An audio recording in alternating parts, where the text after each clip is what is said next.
Happy Thanksgiving, everybody who will be up on a Thursday morning. No work, no. Well, there may be some work for some people, but hopefully for the lot of us, we all get a day off here. And what better way to do that than to grab your favorite hobby, namely, for us, tabletop baseball or football or golf or basketball or hockey or you name it. Good morning, Bill. I haven't been streaming live very often here lately. I think my last live stream was game 232 of this project, and it's now 252, which honestly, I've also been playing a ton of this project. I'm trying to get this guy cranked out. I've been doing this for a long time. The first project for the Tenacious Baseball League format that I had envisioned, I'm sure probably someone else had figured out that 10 teams is a third and a third of a season and just figuring out all that stuff. It's probably been done, but I don't know. At the time, it seemed like something that would be relatively interesting for me as a scientist, someone who likes numbers, someone who likes to try and recreate things. This league has actually made me think that there's outliers and everything. Remember the 2008 Phillies Super Advanced Replay had the Braves really turn out to be an outlier. They gave the Phillies quite a run that year, which they didn't really come close to that in real life. In this one, we're seeing the Padres kind of like pull a similar kind of thing. They reversal of fortune, and this is a point in the season where, because I've been trying to stick with kind of like the usage that they've used throughout this project, it's leaving me with a little bit of it's a little strange, because this is a part of the Padres season. So we're game 252 of this project, really around game 153 in terms of the baseball season for the 2016 season. So this is actually the exact game after the AAA championship game, or championship series, I would say, in that year, where the Padres then immediately brought up guys like Austin Hedges, Hunter Renfroe, brought back Carlos Asuaje, Manny Margot. They all came up, and basically it was kind of like, this is the end of a lost season. Let's just try and see what we've got here, how these guys do against Major League pitching. during the September call-ups. And so we're going to have to do that here. And I don't know how it's going to affect the Padres. Of course, they've pretty much withstood every potential issue that could come their way. They've had trades and trades and more trades. And it's quite fitting, given this season, that the starters that have that need to start here. So the other thing I'm going to talk about for a second before we get going with this game. So bear with me, anybody who's watching live. I'm hoping that since we're all kind of like of hopefully relatively similar mind when it comes to sports and gaming on the tabletop, that some of the nuts and bolts are actually kind of interesting for you guys to consider, and maybe you can even provide some feedback, because there's all sorts of little odds and ends about what I've done here that you could argue or provide suggestions, things like that. But so I've gotten to the point in the season where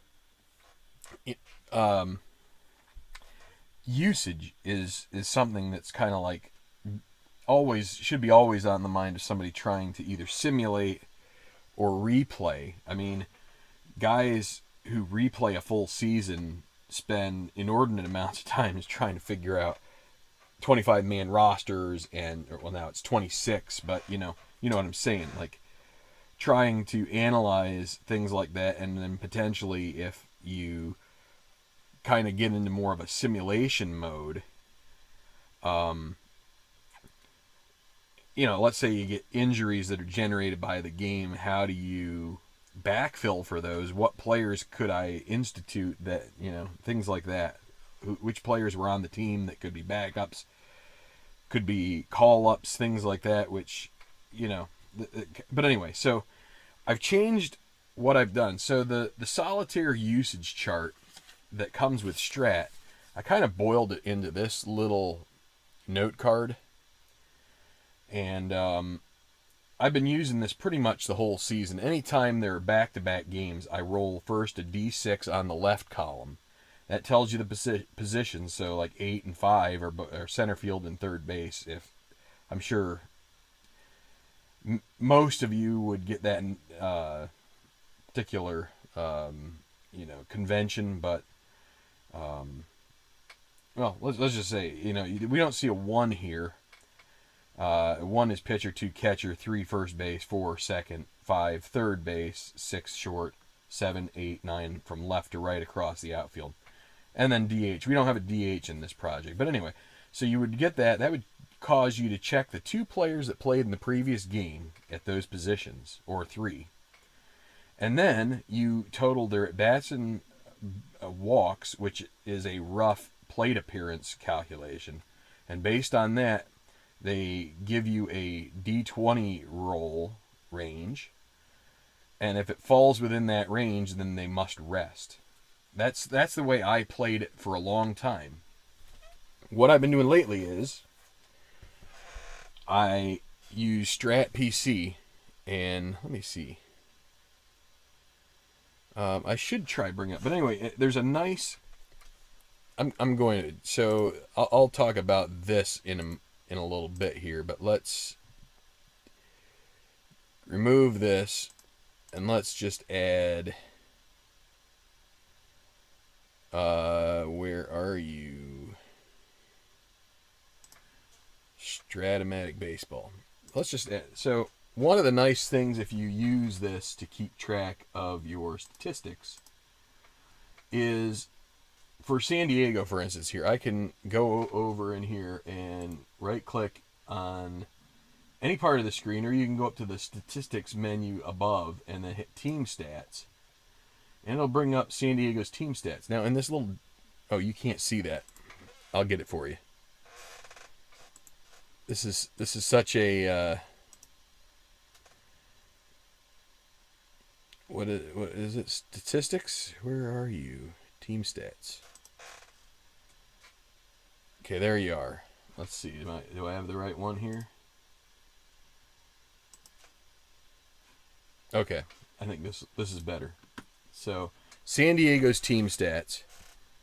If I come over here and click on this menu, I guess you can't see me going down. There is a menu here, About fourth from the bottom is usage display. And this is a great tool to be able to figure out, if you're using this to track your stats, where in the project things are. And in our case, this is a 33% season we're taking. It's a third of the games played. So what we're trying to do here in like at-bats and plate appearances, the max target that you should try to have with guys is around 33. Because you're only going to reach that. It basically subtracts out from the total what you've done, and you want to try and model around 33%. The trouble that I had with this project is that I started out implementing injuries in a less I didn't use like a scale factoring, so I had a lot of injuries up front, and so it caused me to bring out some of these guys like Jabari Blash and Jamal Weeks. They were in there a little bit more than they needed to be. So some guys are up closer to 50% of their usage, which, when you're talking, you take, let's say, somebody who played 200, had 200 plate appearances. You cut that to a third, that gets down to, around 67, something like that. And so then from there, if let's say you get it to 80, each extra plate appearance is a more drastic percentage against that, because each one is worth more when it comes to the percentage. So it just, these percentages look a little bit more off kilter than what they should be. But so what I've been doing is I've taken, let me go back to here and just talk through this one more time. So what I've done is I've stuck with this roll to determine the two positions, but then what I do is I take the guys, or the three, there's two here, there's three here, whichever we get, I check them against their usage. If their usage is over 33%, I'll say at or over, then I rest them.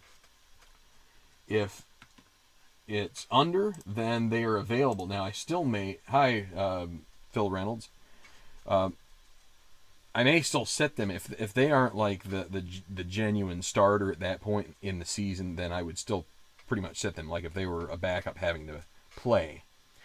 But this is probably going to be the way that I do things going forward if I ever do a project of this kind again. This has been a long one, and with the number of games that I have and like to play, it kind of makes a 270 game project a little daunting to stick with. But I think if and when I do that, I will stick with taking the number of games the team has played, the percentage of games the team has played versus the total, and decide and take a look at these players and see which out of the ones chosen, if any are ahead of schedule, they will have to take a rest. I think that's a better way to try and keep things right around the right usage, so we're not overusing it. Anyway, that's a lot of talk here. Let me go over to this one other screen, and we've got the standings here. Again, I've played a few games here since my last video that I released. The Mets, they've come back to the Padres a little bit here. They're in a series with the Pirates, and the Pirates are pretty desperate, and they are one win away from sweeping that series, and they really kind of need to keep that up because they're still in this. The Tigers also are still in this.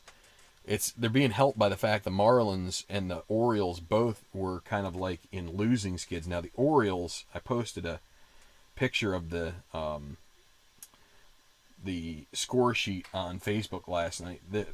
They almost got swept by the Yankees, but a rather improbable comeback played out, and I was like flabbergasted that basically it came from Betances, who is their closer at the end of the 2016 season. He had been used in consecutive games, and I say that when you do that, then that guy needs to rest the next one. So tried to get Tanaka a complete game. He started out with 6 1/3 innings, no hit ball, and then he gave up a hit. But he got to the shutout point in the ninth, and he had a couple things snowball on him, and then went to Tyler Clippard, and the snowball just gained momentum and went right down the hill and fell off the cliff. So the Orioles did level up here with the Marlins. So the Marlins are right at the edge, and I'd have to look at the head-to-head. I don't have it right off the top of my head to see which of these teams, because it will go to head-to-head. And if they're tied, then I have no clue what I'm going to do then. I'll have to think about that. But I'm going to switch back here and get this game going because I've been talking a while. All right, this is why I try not to do a whole lot of live streaming, because I feel like I go on and on. But all right, so Cashner pitched for the Padres to start the season. Edwin Jackson was a member of the Marlins when he started the season. Now they're pitching against each other in game 252 of this season. Each team's 51st game, which will leave one 3-game series left to be done with the season for all these guys. So let's get going. Cashner will head out to the hill first. And the lineup facing him, again, this is a rather switched up lineup with some guys that are minor leaguers getting some play. And we'll see. They may very well do just as fine as the other team. It seems like everything has pretty much gone San Diego's way. Luis Sardinas at short will lead off. John Jay in left will bat second. Will Myers first base. Then Ryan Schimpf, he's taking third today. Then Hunter Renfroe will bat fifth and play in right.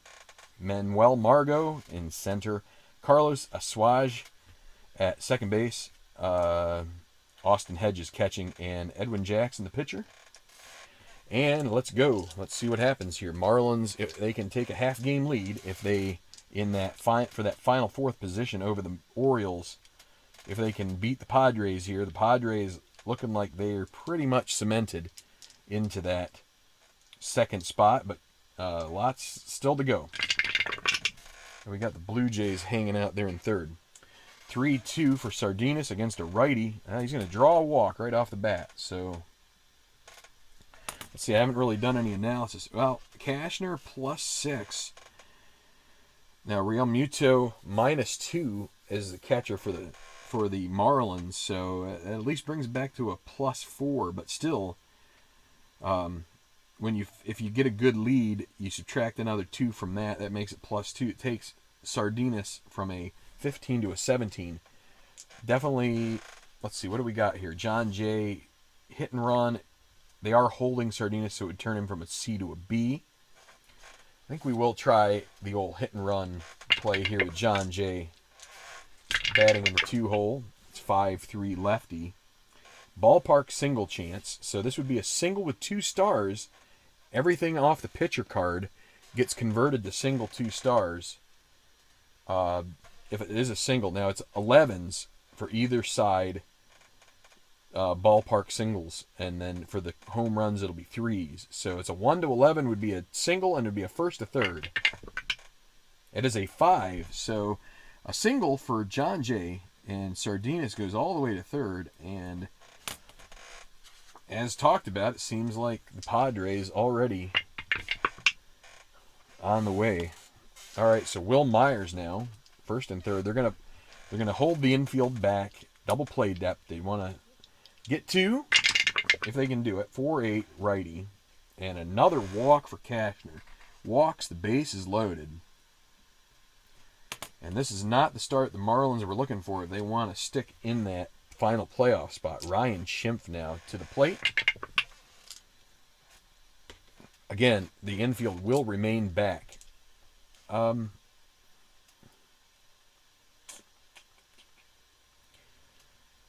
Let's see. Let's play infield in here. We're going to play the infield in. We're going to see if we can cut off a run at the plate. Going to play it tight here. Here we go. Infield in. 6'4 lefty. That's catcher X. Okay, so Real Muto a 2. That's pretty good for him. It lowers the potential passed balls that could come from this, or wild pitches. So really, they're hoping for something. They'd love something in the 11 to 16 range, or possibly, well, actually, really anything above, I'd say 11 would work here. But let's see. It is 5. So 5 does have a passed ball or a pop-up possibility. Now, Real Muto is a 2 passed ball guy. Now, that is a super advanced modification I've used all season, and I will use it here. So I re-roll this. If it's a 1 or a 2, a run scores on a passed ball.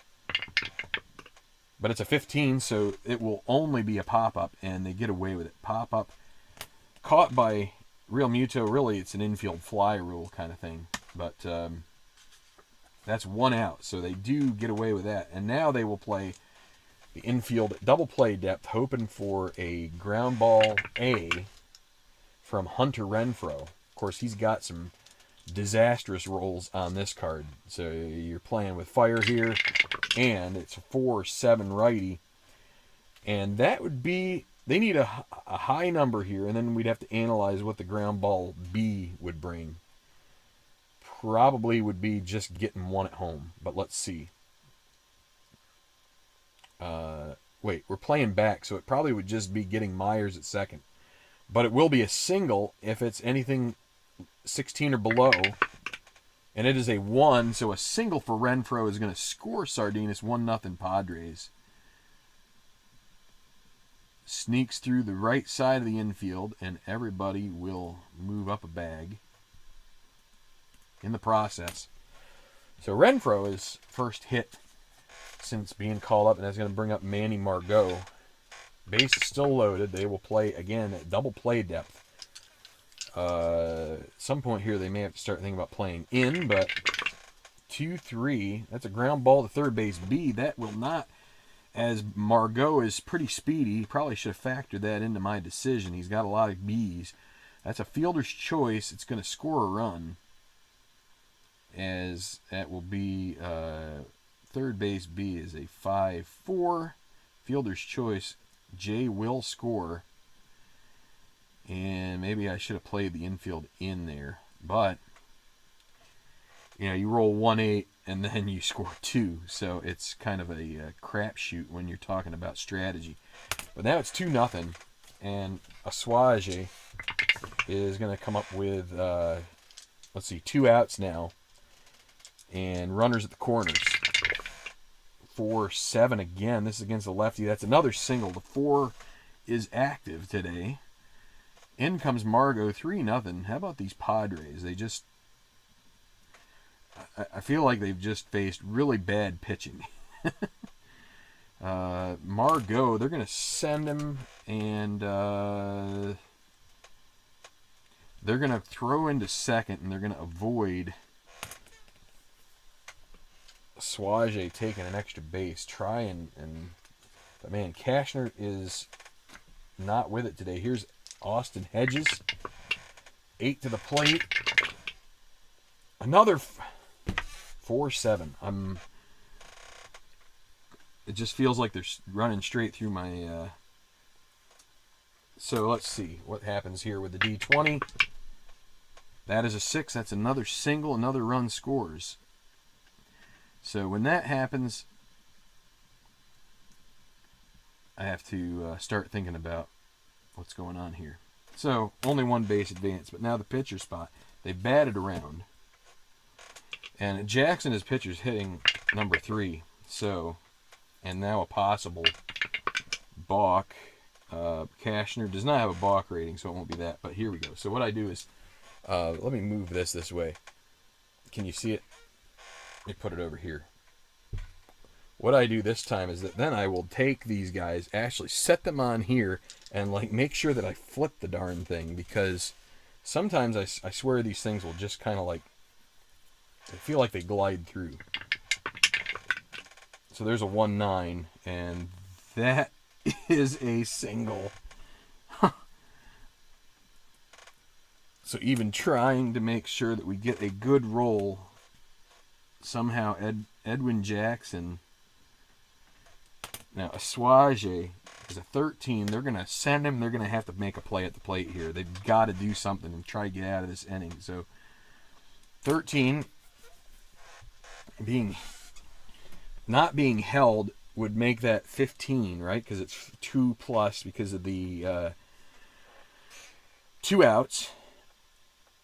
You get a head start, and then if you're not holding him, it's 2 on top of, or it's 1 on top of that. So that makes it 15.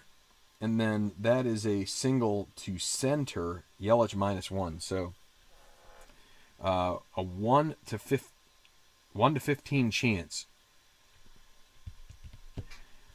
Do we want to try and nail him on a 25% success, or do we want to keep these other guys where they are? The other thing is that if he scores, then Cashner, in fact, is doesn't have his stuff because that's 5 in an inning. Yeah, let's throw it. Let's try and get him out. So we're shaking it up here. He needs a 16 or higher to get him. Play at the plate, and he is out. So there we go. That will end the inning. Thankfully for the Marlins, that's going to be an 8-2 put out at the plate. That ends the misery as the Padres. What the heck?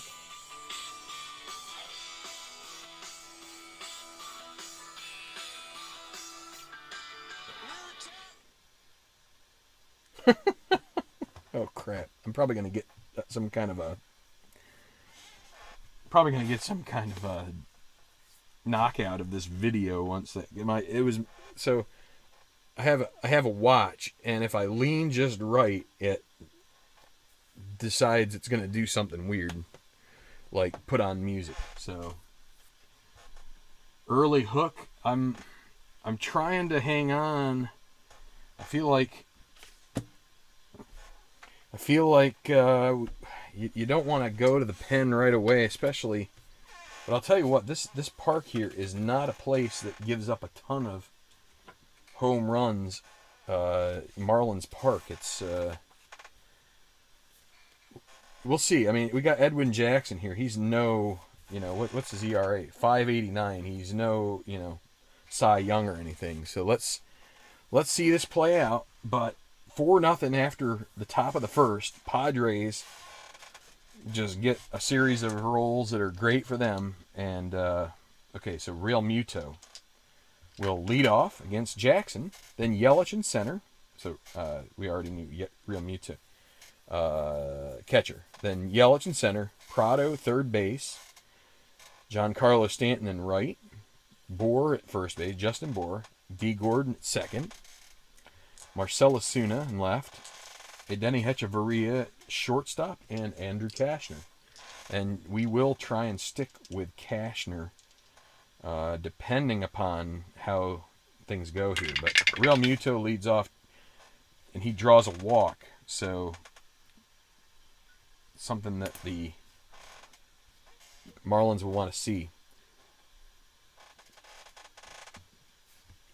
Last game, Prado did go 1 for 4 and got on base twice, so not too bad, 400, but they decided because they've been on a little bit of a skid to try and juggle the lineup, try to put Real Muto first. Now, let's see, Hedges is a -1, Jackson a -2, so the hold is really working against the Marlins taking bases here, so we probably got to be a little cautious about that. Here's Yelich batting second.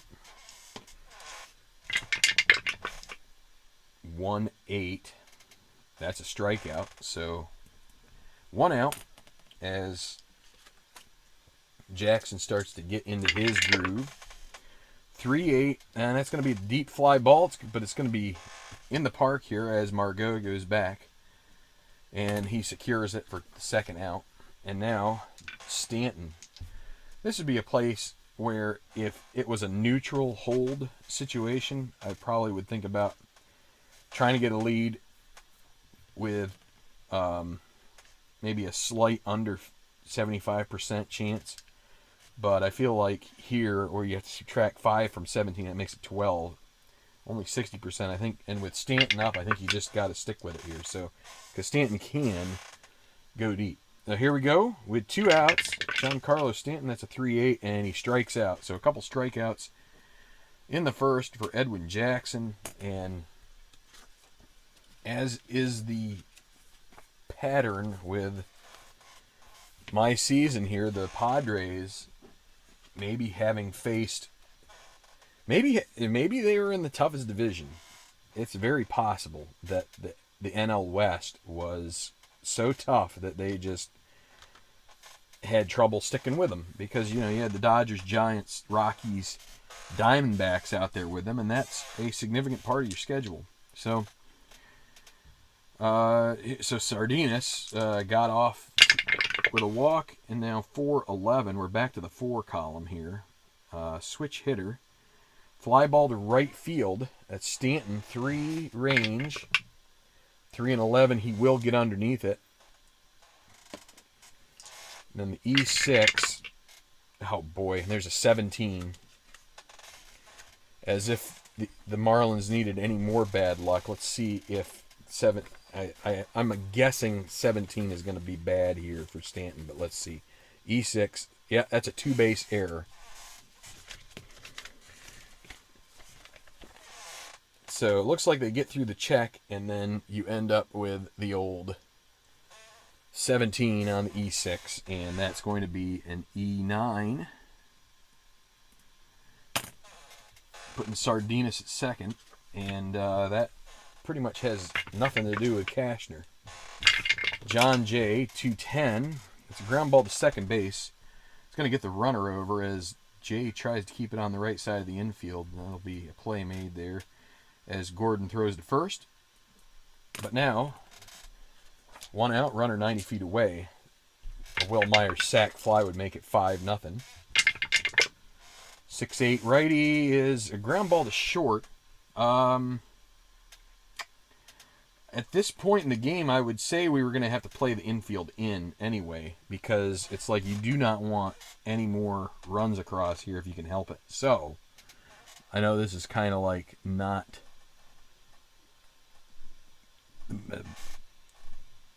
But, yeah, so that's how we're going to say they would play the infield in. And I'll tell you what, when I do, let's see, what's the rule? 6-8, ground ball to short.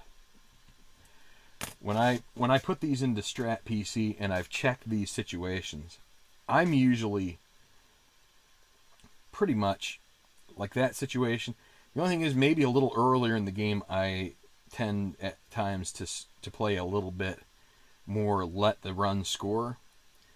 But Strat PC is usually pretty good at just saying you got to play the infield in a lot of those situations, and we're playing it there, and that prevents the run from scoring. So that's a ground ball to Hechavarria. Now 2 outs, still the runner at third.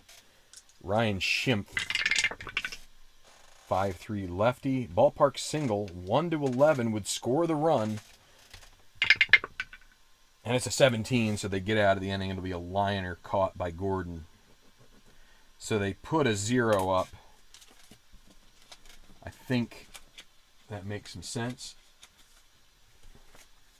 Hope it makes some sense. I'm not trying to do revisionist history here. I'm just trying to do what's right. And so I think if the roles were reversed and it was a Marlins guy at third with 1 out, I think I would be playing the infield back. But I think when you've got a 4-run deficit, then you have to try and be more aggressive and keep it close. So Justin Bohr, 4-9 lefty. That's a fly ball to the left. Underneath it is John Jay. He nabs it, 1 out. D. Gordon, 6-3 lefty. That's a strikeout. And you got Edwin Jackson. Maybe I was wrong. Maybe he is Cy Young. 3-7, a ground ball to second base. That's going to be Aswaje throwing it to first, and that's zeros for the first 2 innings for the Marlins, who need runs. Of course, excuse me, judging by my last couple of games, or 2 out of the last 3 games I've played, maybe the dice here are a little bit of a frisky mood, because it seems like they've really done some funky things at the end of the game. But anyway, here's Renfroe. 1-7 is a grounder to second. Gordon throws to first, 1 out. Manuel Margot, 2-10. That would have been better off a Renfroe's card for sure, but that's a grounder to Prado. Prado to Bohr for the second out. And now Aslage. And is it a 1-2-3 inning? 3-7? Yes, it is. It's going to be a deep fly ball, but it will be right in Yelich's range. He grabs it, and that's a 1-2-3 inning for Cashner, as he has settled down a bit after a rocky first. So 4-0. For a moment there, I thought we were going to have to turn him into a lost his stuff guy, and those little dots, like the little dots, like here at 5-10 for Cashner's card and 5-7, that those turn into singles. But we're through 3 now, and I think that, you know, if he were to give up enough to get there again, we would just be taking him out anyway, because it's just, he's already faced, what, 16 batters. Okay, Hechavarria, 2-11, grounder to first base. It's a C, so we will say that it was a play that needed some diving from Myers, so he ends up underhanding it to Jackson, covering, 1 out. Okay, Cashner. Now, here's where you start thinking to yourself, do I need to preserve an at-bat and pull him here in order to try and jumpstart the offense? And we're going to... I will take a look at... This will be bullpen dependent. And Whitgren and Rodney and Cervenka were used. So what kind of long relievers do they have here? The trouble, they do have Nicolino. All right, well, we're gonna pull Cashner here. So he got a start today, but he is going to get the early bag, as the Marlins feel like they can't afford to give up an at bat on a pitcher hitting, so they will call Derek Dietrich up to get an early pinch hit, and Justin Nicolino, the lefty, will come in. And so we're gonna, that's another thing that we'll have to look at, is make sure we're looking at the left-hand side of the card here. But Cashner, he is going on the discard pile. His day is done, and the Marlins bench may get a little bit taxed here. Let's see. Pinch hitting in the third is not the way you draw it up. So here's Derek Dietrich. And there's a 4-7 lefty. That's a walk, so Cashner hits from the right side. That would have been a strikeout. So at least from that regard, you do get some benefit there. So now Real Muto, he's been pretty, like, I mean, I think his stats are fine, but I don't remember him hitting many deep balls, and this would be a great place for him to come up with one. But let's see what happens. 3-7, that's a strikeout. That's 2 outs. So the only base runners have been 2 walks, and now with 2 outs it will be Christian Yelich. And they need something from him right here. 1-6, that's another strikeout, and that is 5 so far for Jackson. And the Marlins have gone away from their starter, and they will call on Justin Nicolino to try and eat a couple innings. Maybe 3 if they can help it. Could double switch here, but I think we're just going to go ahead and stick with keeping him in the 9 hole, and hopefully, well, either he'll go 2 innings or the Marlins will get a couple runs and force them to pinch hit again. All right, so Hedges. Wait a second. Why is Hedges not up there? Must have flipped him over with Aswaje. Okay. Against the lefty, 6'10" right-hander is going to be another ballpark single. They seem to hit the ballpark singles quite a bit, and that will be a leadoff single. He's 2 for 2, so these call-up guys have done pretty well. Now, Jackson B. Bunter, we will have him up there to sacrifice. B8 is a sacrifice, and that will be fielded by the pitcher. Nicolino throws to first for the out. That's actually the second baseman. Gordon covering. That moves the runner along. And the selfless act leaves the runner at second with one out. Luis Sardinas has reached base twice. 5'10", batting from the right side. Fly ball to left field. No problem for Ozuna. Catch is made. Retreating will be Hedges. And with 2 outs, John Jay at the plate. Lefty-lefty matchup. 3-7 is a strikeout. Looking on the left side of the card. As sometimes I am liable to forget to do. When you are going back and forth between lefties and righties, you have to try and take your time. Okay, 4-0 still. Padres in control. But things can switch up at a drop of a hat. So here's Prado. 4-5 righty. Potential single, but you need a 1 on the split. And it's a 2, so it couldn't have been a 2 for the single. Instead, it's a 1. So that is going to be a liner caught by Sardinas. 1 out. Stanton now. 4-5 righty. And wow. Been having this too much. That's going to be a 4. That's another liner to short. Now Justin Bohr, again, we'll do it like this. There's another 4. 4-10 is there's a ballpark single. They can get the 1-11 here, but they do get it. I was ready for them not to. Can D. Gordon get something going here? Oh. Potential for a balk or pass ball. It'll be pass ball check for Hedges. He's a 0, so we don't have to roll that. 5-8 lefty is a ground ball to second base. Aswaje with a lefty will not have his range affected. 3, E27. 3 and 18, he does get to it.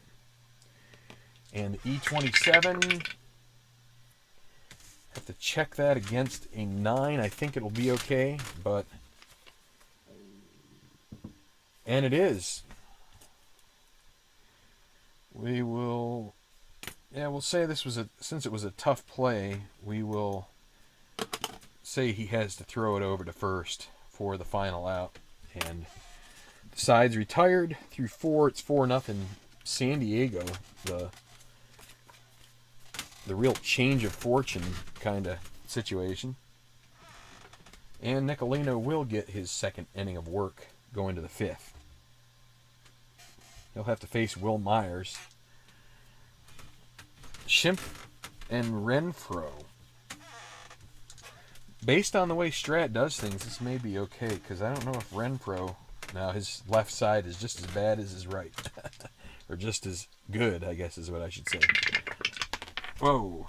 All right, re-roll because we had an ejection. 3-8, and he draws a walk. Nicolino +5. Yeah, we'll have Myers try and get a bag here. He needs a 2 through 5 on the sum, and he gets 9, so it won't be. And it would be a 1-14 chance for Myers. This is tempting. Because Schimpf is a double play ball waiting to happen. And he's not really good with the hit and run. We're going to send Myers here. This is a little bit of a lark. 1-14.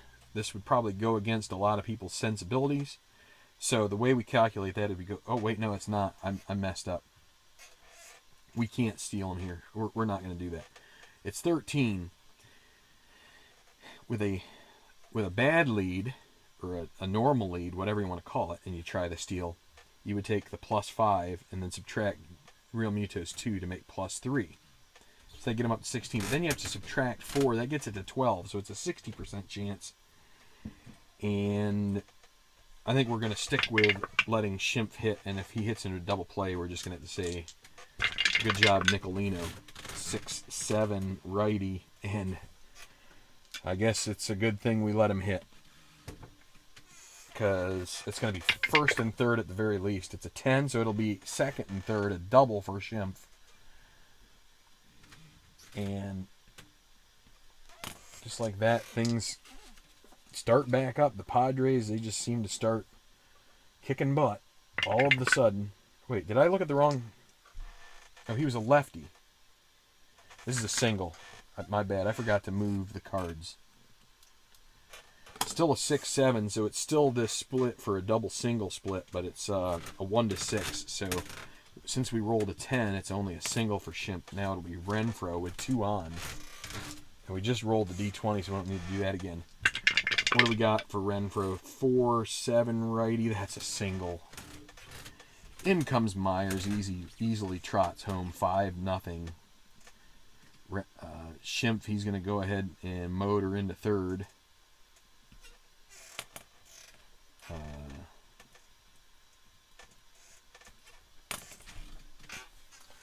And Nicolino. All right, we're going to have to find a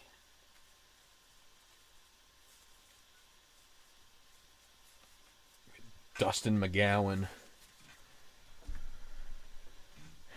I'm going to let him try and get through this, though. So they're going to play infield in here. Can't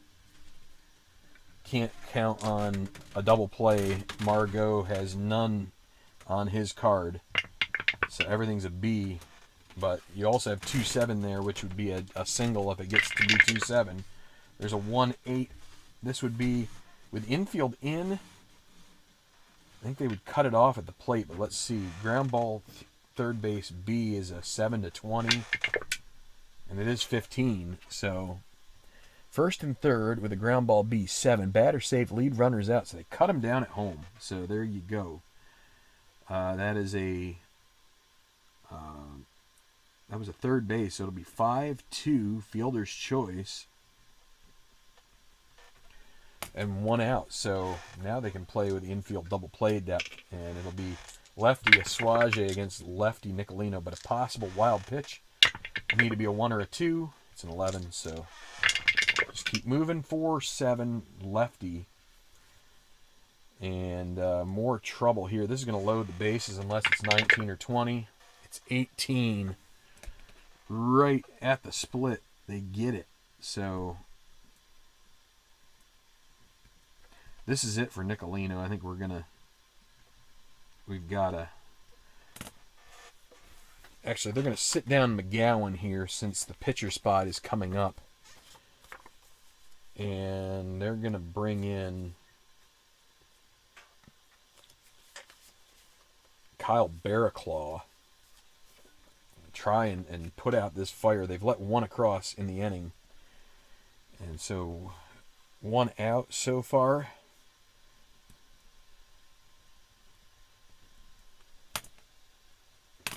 So bases are loaded. The infield is in. 1 out.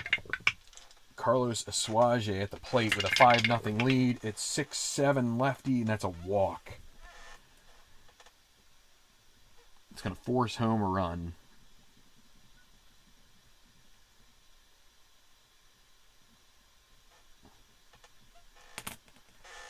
And I got to stay with the infield in.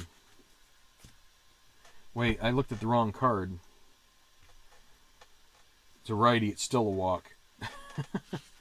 So Hedges forces home a run by drawing a walk, and now it'll be Edwin Jackson. They're going to have to let him hit again. It's the infield is in. 3-6 is a strikeout. So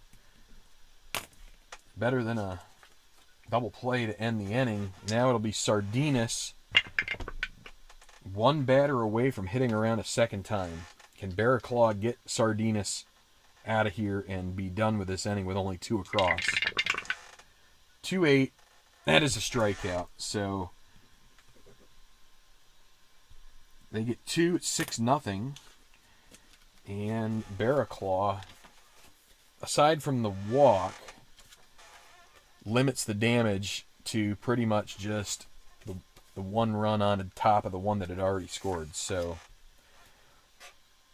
quite a hill for the Marlins to climb here, and they're going to have to, they will get Dustin McGowan back warming up again, looking for a couple of innings to be eaten. Marcell Ozuna. So Jackson going into his 5th inning of work. 6-inning starter, so 6'4", righty. Fly ball to center. Margot 2-7, so a little bit of wiggle room there, and it's a 1, so there is a potential break for the Marlins. They do get, I think that's a double. It is, but no error. But that is a leadoff double for Marcell Ozuna. Can the Marlins start to chip away at this lead? Hey, Baseball Demos, happy Thanksgiving to you too. And if I didn't already say it, Philip, Bill, Jimmy B, happy Thanksgiving to all of you and anybody else hanging out with me here on Thursday morning. Here we go with Hechavarria. 2-10. And he gets underneath it. It's going to come into foul territory down the left side. It'll be caught by Schimpf, 1 out. Pitcher spot, and again, we've already a short outing here for Cashner. Let's see, they will. We'll have. Need base runners. Let's try Miguel Rojas.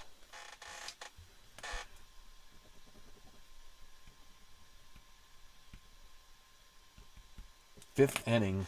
This game is going to be lengthy because we've had already some pitching changes. 1-5. And that's a ground ball to second base. It will move the runner up. That's not really going to... I mean, I guess it's a productive out, but it's not going to do much because they really need some base hits. Now, Real Muto leading off has walked, but that's it. He struck out, and so they really need him to come through with a hit here. 2-9, and the 2 column is gold for him except for the 9. That's a fly ball to left, and it's caught, and the charmed Padres continue to catch every break, pretty much, aside from a D20 roll on a range check. It is 6-0 San Diego.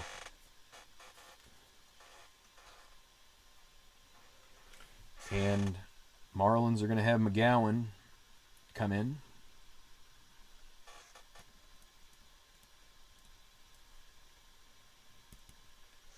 Wasted Barraclaw for just two outs. So here's John Jay. 1-8. Strikes out. 1 out. Good start there for McGowan. Myers 1-5. Another strikeout. And now Schimpf. 6-6 lefty. That's going to be a hit. 1-12 would make it a double. It's an 8. So Schimpf 2 for 4. And now Hunter Renfroe, who's got a card that everybody drools over. 6'9" righty is a strikeout to retire the side. So he strikes out the side. A good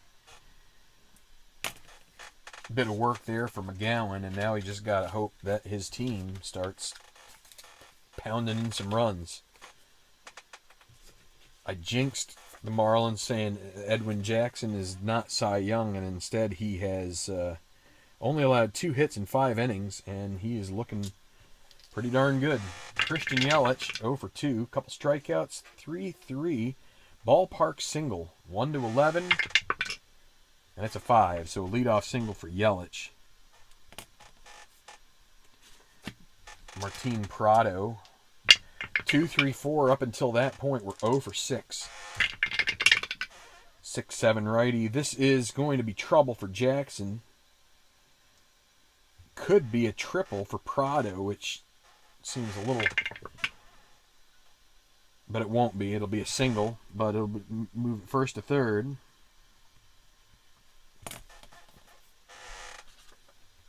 And Stanton will come up with 2 on and nobody out. And let's see, the manager, while we're doing that, we're going to have to take a look at some bullpen stuff for the Padres. They don't want to get too far along here without some kind of a plan. They're going to get, actually no, Villanueva is not available. I pulled out too many cards here.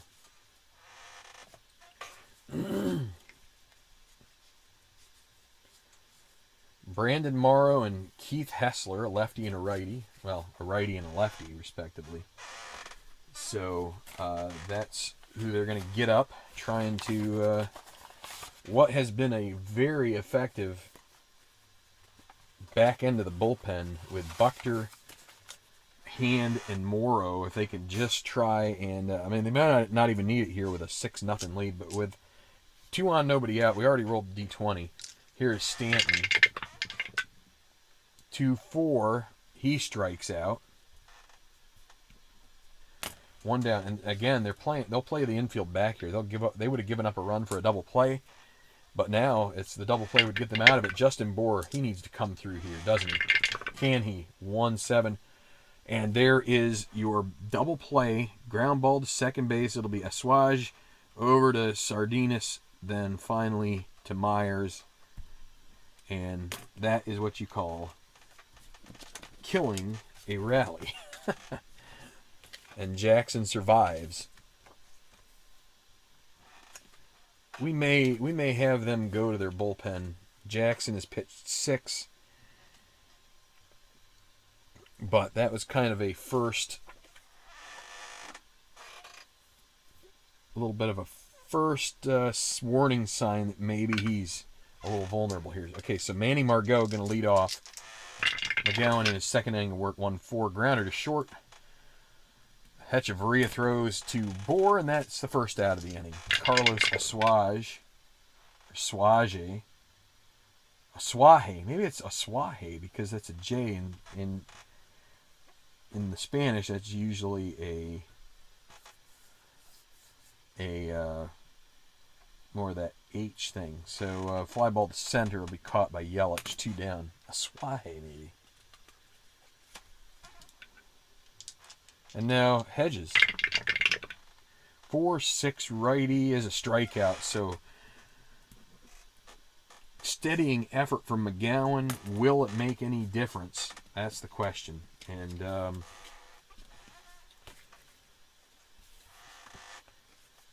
manager changed his mind. He says to Jackson, "Are you still feeling okay?" He's like, "Yeah, I can get a couple more batters in here." So they're going to try and see if he can get through the 7th. So he's still got, he's only at, 23 batters faced. So be D. Gordon leading off here. It's a 2-8, and he grounds it right back to Jackson and makes short work of that. Here is Ozuna, 2-8. Fly ball to center. It's going to be caught by Margot, 2 outs. Man, this is the wimpiest effort I've seen from a team. Aswaje, as I reasoned out. Finally. I think I may have reasoned that out early in the season, too. And then because he played a few games early on for whatever reason. And maybe I shouldn't have even used him then. But anyway, Hechavarria, 6'4 righty. Fly ball to center, so Margot's already gotten hit on 1. He can't get hit on 2, right? 2 range checks. 17 is a no, and a 9 is a no, so he'll make a catch. And that will retire. That will be it for Jackson. A good outing. So, in theory, what was probably potentially considered to be a tanking move from the Padres picking up Jackson in the midst of a tank turns out to look like coming out smelling like roses. So the 8th inning, bring out Brian Ellington, pitcher spot, and Jackson will be pinch hit for.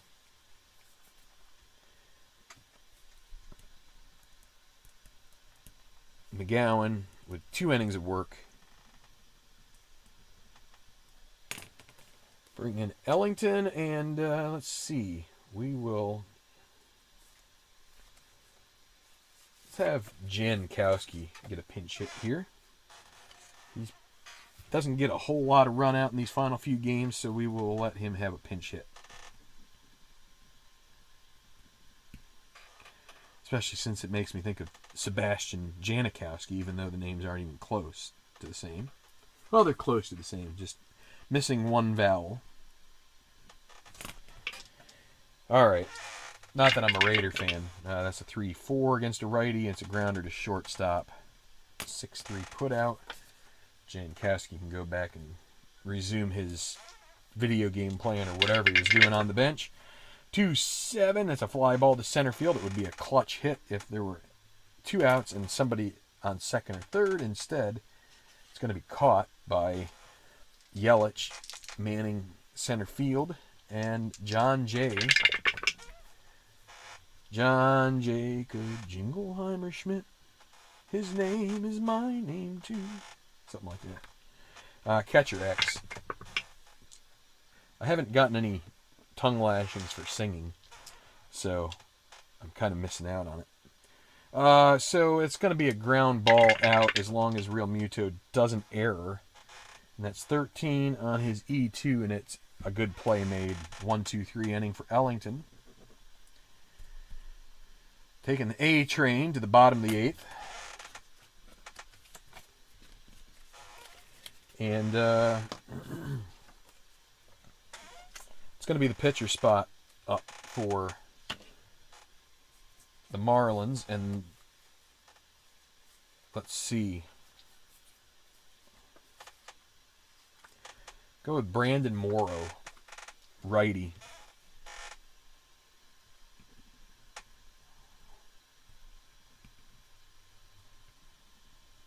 Pitching, and so then we just need to decide who will face Morrow. Might have to be Ichiro. He may be the only left-handed bat besides Tomas Telis on the bench, so it will be Ichiro leading off the bottom of the 8th.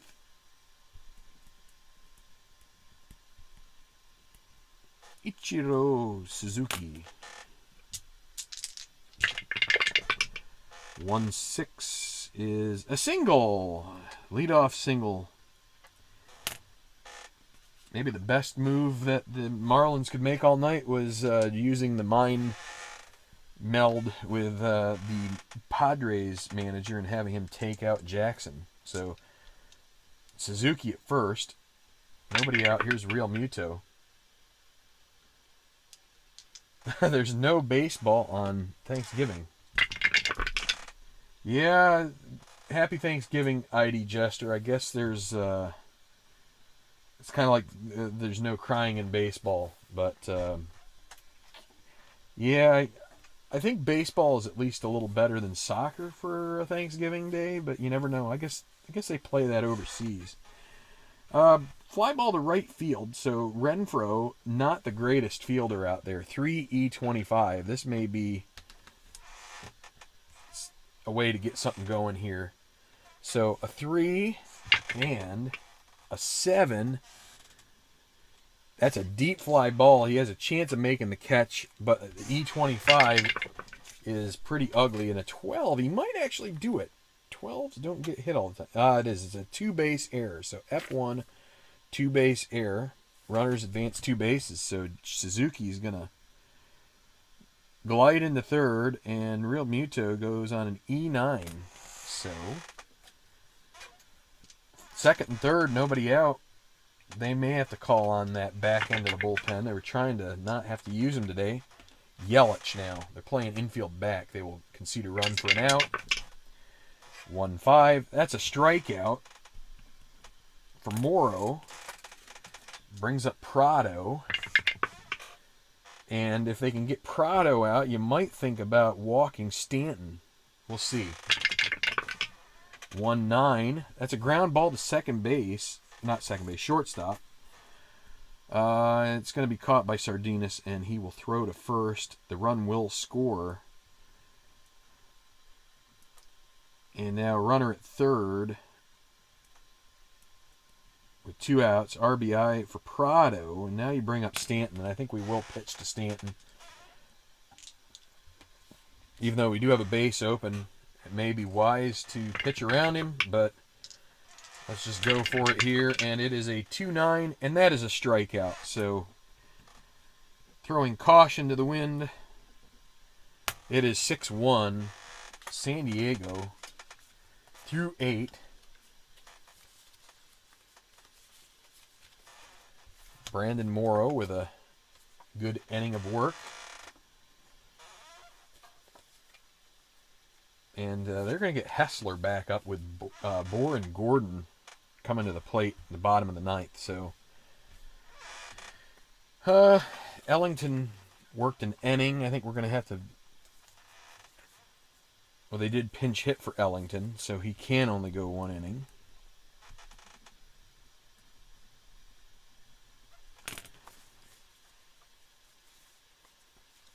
And I think A.J. Ramos... Has he pitched recently? Let's double check. No, he's going to get an inning here. That's sometimes a bad move, putting in your closer for a mop-up inning, but we're going to do it here anyway, as he hasn't worked in 4 days, and in theory, a 6-1 deficit, you would want to keep it at that, but we know how these closers can be.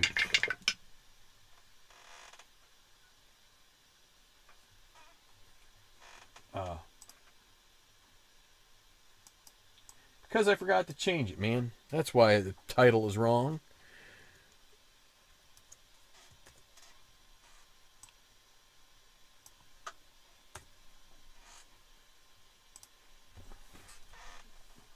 There.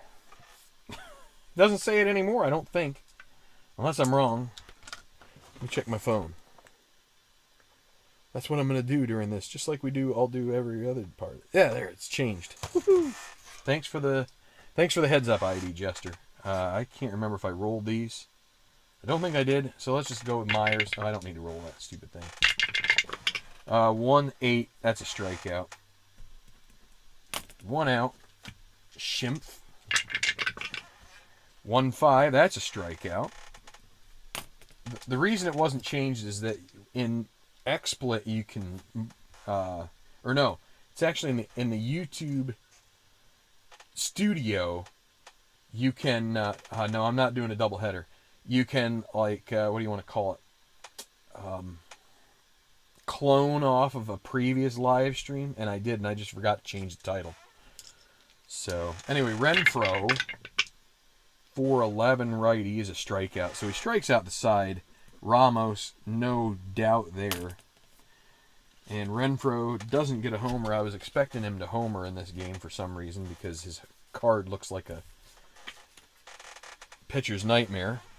And Hessler will come in here in the bottom of the 9th with a 6-1 lead, trying to close this out without needing to bring in more. I don't know if it's Maurer or Moorer. I've heard people call it Maurer. It looks like Moorer. So, I don't know.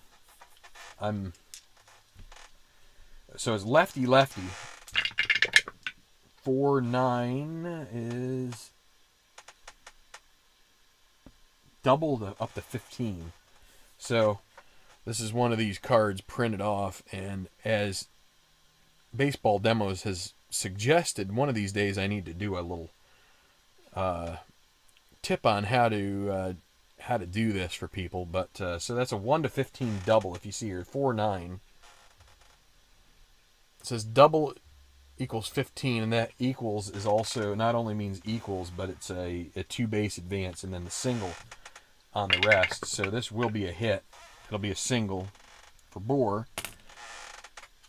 And now D. Gordon. Oh boy, potential balk or passed ball. Well, Hedges has a 0 passed ball rating, so it won't be. So Gordon, 5-6. That's a walk against a lefty. So I think Maurer is going to have to get up and warming up, which is... All right, well...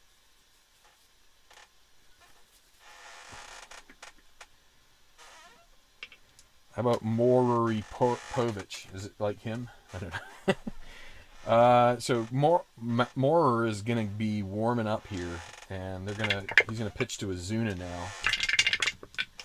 1-5. Another 1-5. I'm looking at the wrong side of the card. This is actually going to be a double, and it's going to score a run. I think this will be it for Hessler, and it's a triple. So a triple for Ozuna, scores 2, 6-3. And I think we're going to have to do the old bring in the closer with guys on base, which is never optimal. Runner at third, nobody out, 2 across. And let's see. So this is a save situation, and we will get more in here.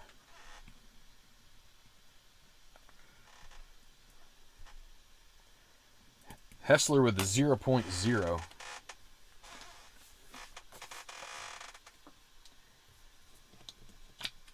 Not a great situation right here for the Padres. All right, well, Hechavarria up. 5-8 righty. Fly ball to center field. It's going to be deep enough to score the run. That's it. As Margot will get underneath it. In comes Ozuna. 6-4. But now nobody left on base, and they've got to find a pinch hitter to face Maurer.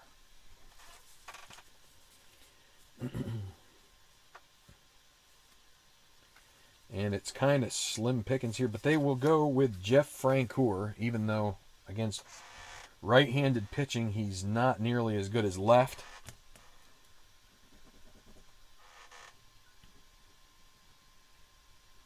Options are kind of limited. They also would have Chris Johnson, another guy that's not so great. Against the right-handed side, they're pretty limited. So here is Francoeur with nobody on and 1 out. 5-4 righty, a grounder to third. This is a potential lifeline. Schimpf is a 3-rated third baseman. So we first go, and the 3 rating with nobody on base is 1-4 are all singles. Otherwise, it'll be a ball he can get to. It's a 17. Almost rolled the 1, but he does get to it. That was a 17. And now the 15 at third base. If it's 13, 15, 3, 16, or 18, it's a problem. It is 7. He makes the play, and that will be out number 2. That reduces it to JT Realmuto needing to keep this game alive for the Marlins, lest they get swept by the Padres and drop a half game back of the Orioles for that final playoff spot. So nobody on, 2 outs, JT, 3-7, strikes out, and that is your game. 3 runs ain't enough, as 6-4 is your final here from Marlins Park. The Marlins get swept by San Diego. San Diego wins their 30th, which if you multiply that by 3 is 90 wins. This is a 90-win season for a team that had 68 in 2016. So, a relatively weird result. Like when I had my mental moments back in the Phillies replay, as I said early on in the video. The Braves were a team that did all sorts of damage to my psyche and everything else, because they were on, in real life they were not great, but then they came up and almost took the Phillies in that replay. And in here we've got basically a 20-some to scale. So let's take it. Basically, to scale, it's a 6-game turnaround, right? Is that right? I think that's right. So 6 or 7 games. So you go, it's like 20, it's 7 games, 20, 21, 22 games differential between, and it could end up being more like 24 or 25. So like an 8-game swing for this Padres team. And so I agree, baseball demos, and we have kind of chatted about this at times, that there seems to be, one of the reasons I like these projects is to try and suss out teams, find teams that maybe were better than what their circumstance allowed. And maybe this Padres team was one of them. The win goes to Edwin Jackson. A great outing for him. Makes you wonder if the Marlins did the right thing by releasing him, because they were pretty much. Also, has to be said, I wanted to do a game with it, and I just the circumstances ended up being where it wouldn't have been fair, I think, to my usage to have him pitch one more game. But this is basically a couple days after Jose Fernandez dies in his boating accident in Florida. So I kind of wanted to use him one more time there in a previous game, and it just to just kind of like put it on the channel, and it didn't work out. So but I'm sure that Cashner gets the loss, and I think this will be a save for Moorer, but let's see what happens with that when we do the old Strat PC. But yeah, so that's an aspect of this season that will kind of like hang around for eternity, is that this for the Marlins. And I don't know, it's kind of fitting, I feel like, that this team, which was pretty darn good, basically ended up having to get torn apart because of a tragedy. And basically now a lot of these pieces that were pretty good have all scattered. You've got Stanton in the Bronx, you've got Yelich in Milwaukee, you've got Real Muto in Philly. Gordon, I think, has gone to Seattle and maybe parts otherwise now. So I think I boxed up one of my pitcher's hitting cards. Anyway, before I go, let's oh, the white balance corrected it after that. All right, and I'm gonna back my chair up here just a little bit because it's really close, and it's still really messed up. See, that it's the way I have to have this camera to, and I don't even know if the cards look great either. But and my face just gets flushed when it's warm, and it's a little warmer here today. Anxiety Jester, I thought it was pretty good. Marlins, let's see, just to give you some up front here, the Marlins, they finish out their season against the Mets, who are the they're out in front. Now they have been faltering a bit, and they have to play the Pirates for one more game. They could get swept. It's funny that some of these teams just seem to get into. I mean, I guess it's baseball, but you know, you go through ups and downs and funks and surges and all that stuff. But the Blue Jays and the Orioles will be knocking up against each other here for 3 games too. Baltimore also has to play Pittsburgh in a 1-game makeup from a rainout. What I was doing was I was rolling the D20. If it came up 20 and the park was right for it, I would do a rainout. So didn't really do them for like Petco. Definitely not for Rogers Center or Marlins Park, which have roofs. But, you know, Camden Yards, PNC, places like that that are not climate controlled or in great weather would have possibilities for rainouts. So we have that. Let's see. And then, of course, you know, the Pirates are still hanging out. Just give me 1 second here. I'm gonna update this little standings that I made. The Marlins go to 24. The Padres go to 30. So, okay, I can do this. Oh. Switch screens. Let's rotate it. Oh. Why won't you let me rotate?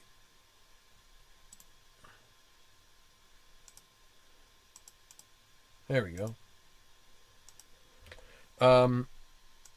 Here, I'll cover up my face a bit. That helps you guys. So you have the Marlins a half game out of the playoffs.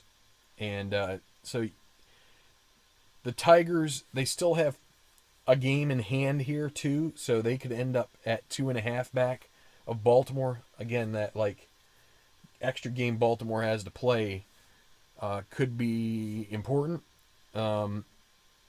Basically, and so like Pittsburgh and Detroit, they play each other at the end of the season. So they're going to basically either knock each other out or one team is going to sweep, and that gives one of them a chance to sneak in. But what would hurt them is if, more or less, Baltimore wins against Toronto. Like if Toronto and Baltimore, I think, split, then it depends on how the Marlins do against the Mets. And I really think the Pirates and the Tigers are pretty much toast, but you don't want to say never because Yogi would not like you to do that, probably. I think he was the one that said never say never, but maybe I'm wrong. It might be some other guy. Some movie character, or it's not over till, I don't know, did he do the Fat Lady Sings? Probably. Any regard, let's close it down here. Thank you all for checking it out, even though we're doing baseball on Thanksgiving Day, as ID Jester was so observant to point out, and he is right. You rarely see baseball on that, but you know, you could probably throw on MLB TV, and they probably have all sorts of games you could watch today if you really wanted to.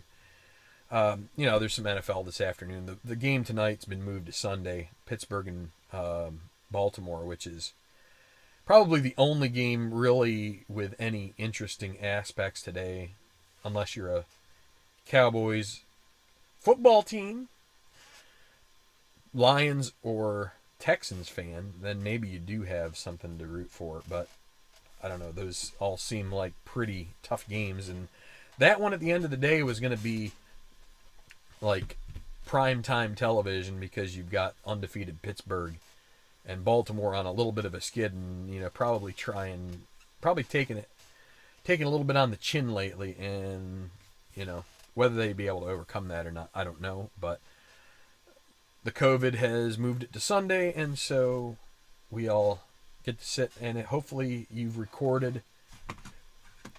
Let me get rid of this. Hopefully you've recorded your Charlie Brown Thanksgiving, or I don't know. You can watch. There's a few movies. I remember Home for the Holidays was kind of like a Thanksgiving movie. I I don't know, there's lots of stuff that's good, kind of like family stuff. Heck, watch Home Alone. I mean, that's what you do is you just fast forward it to that like final 1/3 or 1/4 of the movie to where he basically just destroys Joe Pesci and Daniel Stern, and that's basically the only. It's I hate to say that this word on this channel because we try to keep standards, but like it's kind of like the closest thing to, you know, it's kind of like, you know, the pornography where there's like you have this backstory which is all kind of like a little bit lame, and then you have the part that really is what you're there for, which is just like those two guys getting the crap beat out of them. I'm gonna have to go back and try and. I said, shut up. I swear I said shut up. Anyway, my bad. Anyway, they basically get demolished, and anyway, Planes, Trains, and Automobiles is another one. So look out today for a baseball demos upload. Thanks, John West. Happy Thanksgiving to you. Happy Thanksgiving to DJ John 4444, to ID Jester, to Jimmy B, to Phil Reynolds, to Bill, and to the rest of you out here who are still sleeping. It was a good time to get one out. There's a lot of streaming going on here in recent weeks, and so hopefully picked a good, happy, quiet time to do some streaming here for you guys. So thanks a lot. Appreciate all of you. We'll see you soon back here on the channel. I'll probably upload a couple more games over the next few days since I'm off for a little bit. Trying to make room, make progress in this project. 252 games down, 18 to go, plus playoffs. Playoffs will be good. We'll see you then. Thanks for checking it out, and we'll see you next time.